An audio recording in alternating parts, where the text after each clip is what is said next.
Till how long screen regressed children remain in their imaginations। यानी कि screen regressed बच्चे जो होते हैं वो कितना टाइम तक अपनी इमेजिनेशंस में रहते हैं, ये सवाल पूछा है सोनिया ने। सो इसी के ऊपर आज बात करने वाले हैं। आप चैनल को सब्सक्राइब कीजिए, लाइक कीजिए, शेयर कीजिए, पूरी दुनिया में फैला दीजिए। मुझसे कंसल्ट करने के लिए 8168790299 डायल कर सकते हैं।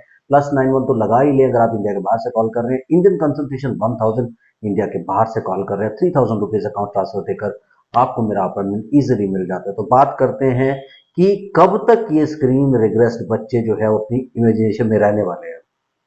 सबसे पहली बात डिस्कस करते हैं इमेजिनेशंस डेवलप कैसे होती हैं। इसके ऊपर पहले भी कई सारे वीडियोस बन चुके हैं कि अगर आज बच्चे ने 1 घंटा बैठ करके कंटिन्यूसली टीवी देखा है या कोई मोबाइल फोन देखा है या कोई भी स्क्रीन देखी है, तो अगर उसने कंटिन्यूसली 1 घंटा देखा है तो उसके बाद अगले 10 मिनट 15 मिनट तक उसके आसपास वो इमेजिनेशन घूमती रहती है। फर्स्ट डे की बात है।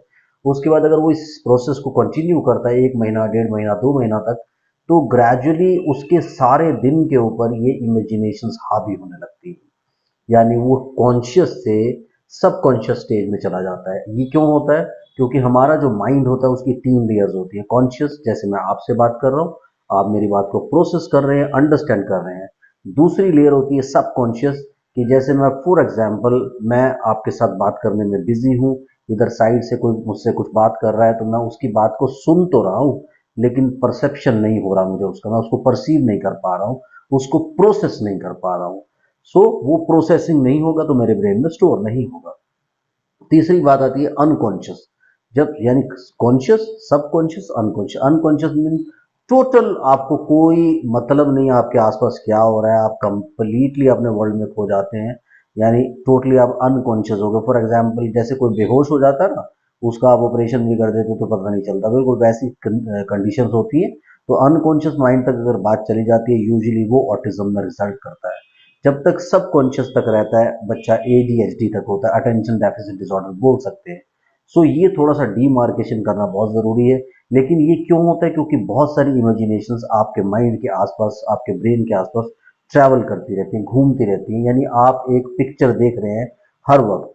तो ये इमेजिनेशंस धीरे धीरे जब आप प्रैक्टिकल बच्चे को नॉर्मल लाइफ से कनेक्ट करना शुरू करते हैं तो धीरे धीरे ये इमेजिनेशंस कम होने लगती हैं और ग्रेजुअली ये जाकर के सारी की सारी इमेजिनेशन खत्म हो जाती है। बट इसमें लंबा टाइम लग जाता है। जब आपका बच्चा, आपको लगे कि अब वो काफी ठीक हो गया है, उसके बाद उसको नॉर्मल स्कूलिंग आपको कराना पड़ता है, नॉर्मल बच्चों के बीच में बिठाना पड़ता है, धीरे धीरे सोशलाइजेशन करानी पड़ती है। जैसे जैसे वो रियल वर्ल्ड से कनेक्ट होता चला जाएगा, वैसे वैसे वो अनरियल वर्ल्ड जो उसका वर्चुअल वर्ल्ड है उससे वो डिटैच होता जाएगा और आप लोगों की दुनिया में आता जाएगा। इसलिए आपको बहुत जोर लगाना पड़ता है, काफी सारी एक्टिविटीज करनी पड़ती है, सारा दिन बच्चे के साथ सोशलाइज करना पड़ता है।